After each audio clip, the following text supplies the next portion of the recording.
अब तक मुझको याद आता है, अब तक मुझको याद आता है कितना सुंदर था बचपन भी।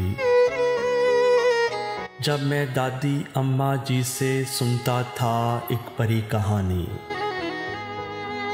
जिसमें झील सी आँखों वाली लंबी लंबी पलकों वाली नन्ही सी एक चांद परी थी।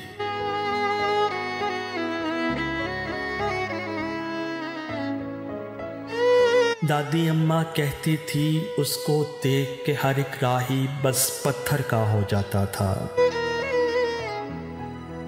सिर्फ कहानी थी अगर तो मुझको सुनकर ऐसा क्यों लगता है, घर में डर सा क्यों लगता है।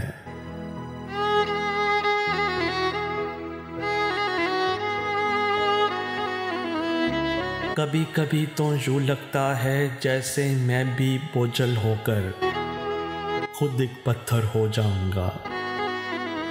मुझको ऐसा क्यों लगता है, मुझको ऐसा क्यों लगता है।